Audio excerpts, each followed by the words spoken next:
So ತಾವು ಹೇಳ್ತಾ ಇರೋದು ಅಂತಂದರೆ ನಿಮ್ಮ ತಂದೆಯವರ ಬೆಂಬಲ ನಿಮಗಿದೆ, ಕಾಂಗ್ರೆಸ್ ಪಕ್ಷಕ್ಕೆ ಹೋಗೋದಕ್ಕೆ ತಮಗೆ ಸ್ವತಂತ್ರವನ್ನು ಕೊಟ್ಟಿದ್ದಾರೆ. ಸೊ ಅವರು ಕೇಳಿದಾಗ ಅವರು ಹೇಳೋದೇನಂತಂದರೆ ಈ ವಿಚಾರ ಏನಿದೆ ನಮ್ಮ ಮನೆಯ ವಿಚಾರ, ಅದನ್ನು ಬಿಟ್ಬಿಡಿ ಅನ್ನುವಂಥ ಮಾತನ್ನು ಅವ್ರು ಹೇಳ್ತಾರೆ. ಸೊ ಇವಾಗ ತಮ್ಮ ಪ್ರಕಾರವಾಗಿ ತಾವು ಕಾಂಗ್ರೆಸ್ಸಿಗೆ ಯಾವಾಗ ಸೇರ್ತಾ ಇದ್ರಿ ಮತ್ತು ಏನು ಕಂಡೀಷನ್ ಇದೆ ಅಂತ ಕಾಂಗ್ರೆಸ್ ಬಗ್ಗೆ, ಮತ್ತು ಕಾಂಗ್ರೆಸ್ಸಿನ ನಾಯಕರು ಯಾವ ರೀತಿ ತಮಗೆ ರೆಸ್ಪಾನ್ಸ್ ಮಾಡಿದ್ದಾರೆ? ನನ್ನ ಪ್ರಯತ್ನಗಳು ನಾನು ಮಾಡ್ತಾ ಇದ್ದೀನಿ. ಅವ್ರಿಗೆ ಯಾವಾಗ ಸರಿ ಅಂತ ಅನಿಸುತ್ತೋ, ಅವ್ರಿಗೆ ಯಾವ ಸಮಯ ಕರೆಕ್ಟ್ ಅಂತ ಅನಿಸುತ್ತೋ ಅವರು ಅವಾಗ ನನ್ನ ಸೇರಿಸ್ಕೊಳ್ತಾರೆ. ಅಲ್ಲಿವರೆಗೂ ನನ್ನ ಕೆಲಸ ಏನು ಅಂತ ಅಂದರೆ, ನಾನು ನಮ್ಮ ಜನರ ಮುಂದೆ ನಾನು ನಿರ್ಧಾರ ಮಾಡ್ತೀನಿ. ನಾನು ನನ್ನ ದೇಶಕ್ಕೋಸ್ಕರ ನಾನು ಕೆಲಸ ಮಾಡ್ತೀನಿ, ನಮ್ಮ ಜನರಿಗೋಸ್ಕರ ಕೆಲಸ ಮಾಡಬೇಕು. ನನ್ನ ಜೀವನ ಪೂರ್ತಿ ಅದು ನನ್ನ ಸಮರ್ಪಣೆ ಭಾವನೆ ಅವರ ಕುರಿತು. ಯಾಕೆಂದರೆ ನಾನು ಹಲವಷ್ಟು ಅನುಭವಗಳು ನೋಡಿದ್ದೀನಿ ಜೀವನದಲ್ಲಿ. ಆಮೇಲೆ ಒಂದು ಡಿಸಿಷನ್ ಬಂದಿದ್ದು, ನಾನು ಇದೇ ಒಂದು ಕ್ಷೇತ್ರದಲ್ಲಿ ನಾನು ನಮ್ಮ ಜನ ಮಧ್ಯ ಇದ್ದು ಅವ್ರ ಜೊತೆಲಿ ನಾನು ಏನೋ ಒಂದು ಒಳ್ಳೆ ಕೆಲಸ ಮಾಡೋಗಬೇಕು ಅಂತ. ಸೊ ಅದನ್ನೇ ನಾನು ಮಾಡೋಕ್ಕೆ ಇಷ್ಟಪಡ್ತೀನಿ.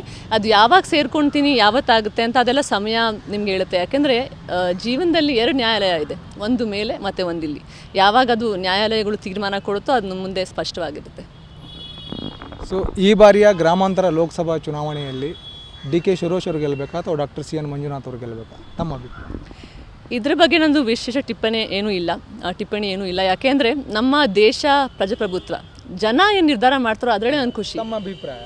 ನನ್ನ ಅಭಿಪ್ರಾಯ ಕಾಂಗ್ರೆಸ್ಗೆ ಸೇರ್ತಾ ಇದೆ ಇಲ್ಲ, ನನ್ನ ಅಭಿಪ್ರಾಯ ಯಾಕೆ ಸದ್ಯಕ್ಕೆ ನಾನು ಯಾವ ಪಾರ್ಟಿಲೂ ಇಲ್ಲ, ಯಾವ ಪಾರ್ಟಿಲೂ ನಾನು ಸೇರ್ಕೊಂಡಿಲ್ಲ. ಸೊ ಅದಕ್ಕೆ ನಾನು ಜನರಿಗೆ ಯಾವ ಕಡೆನೂ ನಾನು ಒಂದು ವಿಶೇಷವಾದ ಟಿಪ್ಪಣಿ ಕೊಡೋಕ್ಕೆ ಇಷ್ಟಪಡಲ್ಲ. ಅವರು ನಿರ್ಧಾರ ಮಾಡಬೇಕು. ನಾನು ಇದೇನು ಹೇಳೋಕ್ಕೆ ಇಷ್ಟಪಡ್ತೀನಿ ಅಂತ ಅಂದರೆ, ನಮ್ಮ ಜನರು ತುಂಬ ಬುದ್ಧಿವಂತರು, ಅವ್ರಿಗೆಲ್ಲ ಒಂದು ವಿಷಯಗಳು ಇವತ್ತು ತಿಳಿಯುತ್ತೆ.